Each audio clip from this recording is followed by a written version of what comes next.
Of answering questions about weight right now. What do I look like, dude? Do I look sick of it? Come on, man, I'm ready. I'm ready for weigh-ins. I feel good. The energy levels are great. My weight's on point. The weight cut's been even easier than I expected. I mean, don't get me wrong. It's been a lot of work. You know, it's been a 12-week camp. You know, but the weight cut's over. It's done. You know, I did it over 12 weeks. Now it's just some secrets to the trade and a little bit of water displacement. I'm there, man. Can you tell us how far you have to go, where you're at right now? I'm waking up within striking distance. I could have made weight today if I wanted to, you know? So, no problem at all, man. I woke up 135, feeling fresh, feeling good. Media was easy. So, man, I've been closer this week to 125 than I usually show up 135. And it's because, obviously, there's the unknowns, right? Like, first time you fight 125, I want to make sure I did everything perfect. So me being so strict, it made the weight cut easy. Was it harder than you thought? I mean, you were always confident you could do this. It was easier than I thought. Really? Yeah, man. Like I said, it took a lot of work. I figured there'd be some hiccups, like my body not wanting to give it up. But I owe that to Sam Calvita. Sam Calvita is a straight up genius when it comes to the body and how it works. Anywhere from my diet to the ways I'm working out, my supplementation. I feel good. But you know, all of us say, man, how do we know TJ is going to be 100% on Fight Night? I mean, is that a fair question? Like, if you're from the outside looking in, do you understand why people are worried that you're not going to be TJ Dillashaw on Saturday night? That's why this fight's exciting, right? That's why everyone wants to talk about it. It's like, that gives a little X factor. But as you can tell now, man, I'm close right now. I got no problem. No problem at all. I feel powerful.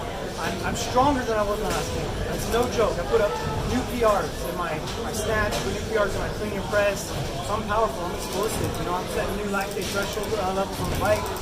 I'm holding on to everything. And last for me, what was the key to that? I mean, why do this, right? Why put yourself through all this, man? I mean, all the risk is on you, right? Why did you do this? Was it proving people wrong? Is it about the belt? Is it about, well, I mean, what is it? It's just all of it. You know what I mean? Like, first I was chasing Demetrius Johnson, you know?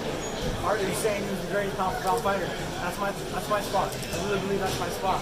So I was chasing him down. He wouldn't take the fight. Henry Cejudo wanted to call me out after the fight. Said he was going to come 35 to fight me. We offered it to him. We asked him to come to 35. He turned it down. Knew he was scared. And now he's shaking his boots and I'm willing to make the weight. And he wants to make up any excuse that I'm going to miss it or I feel bad that I guess I look like a cross-country runner. Maybe Pee Wee Herman, but I think Pee Wee Herman dresses in the nines. To be honest, he always looks good. So, man, it's just all of it. Second belt, my legacy being known as the greatest pound-for-pound fighter. What's something you would want to do again? Because obviously you work really hard at all times, but you've had to do that extra layer of discipline. You know, everything really, really strict. Can't cut any corners whatsoever. Make this weight. Is this something you want to be in like your lifestyle so consistently having to make this weight often, or do you like having that little push in at 130? We'll see, man. We'll see what comes up with the biggest fight, biggest names. Who's going to threaten my throne the most? You know, is it going to be at 35? Is it going to be at 25? Is it going to be moving up to fight Max? I got a lot of options. I got a lot of things that, like I said, I want to lead the sport, the greatest of all time. And by doing that, I gotta fight the guys that people are gonna ask, like, is he gonna win? You know? What have you thought of Henry in the lead up to this fight? He's been a bit more outspoken, maybe a bit more brash than usual. You guys got a little more attention on him now, you know, so it's like maybe he feels like he has to. I mean, I don't think there's ever been a sentence he said without talking about his gold medal. You know what I mean? I mean, I know he's got a big head, but he also has a big head. You know what I mean? Like, the guy's crazy, dude. But that's why I'm going to get in the limelight, you know? So you let him soak it up for a couple more days until it's gone. Does any part of you feel like or wish that it would have been DJ and to give him that first loss and not Henry? A little bit, you know, because he was at that pound spot. You know, he was the one that I was chasing. You know, but Cejudo beat him.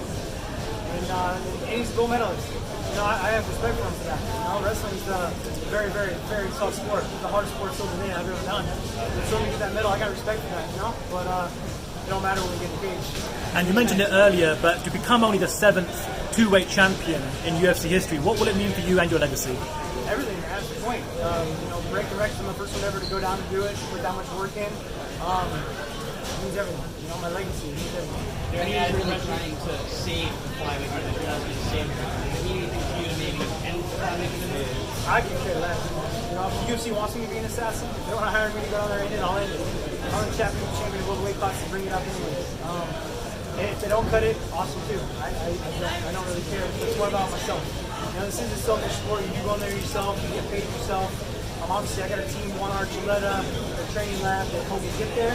But when you're out there, you're doing it, it's your name, you're by yourself. You know, it's highest highs and the lowest lows, and you share that with yourself. Do you entertain the idea of maybe defending the flyweight title, though, or are you saying this is one and done? Nah, man, like I said, it's whatever opportunity comes, you know, whatever makes the most sense, it's going to challenge my name. Is the weight cut easy enough for you to do it multiple times if you want to defend that? I mean, dude, I feel great. You know, I took on a fight's notice a normal plan. It wasn't like I had like, oh no, I need more time. You know, like I took it on a normal basis. And where do you feel at your best? Where do you think is the best version of TJ Dillashaw? I feel great now. I mean, I feel good. I feel awesome at 35. I feel good at 25. I don't think it really matters the weight I go. It's more about your belief and getting up there. You know? Thanks, TJ. Hey guys, I really appreciate you guys' time. I was gonna say, how do you feel about Mike's sweatshirt? Thank you, man.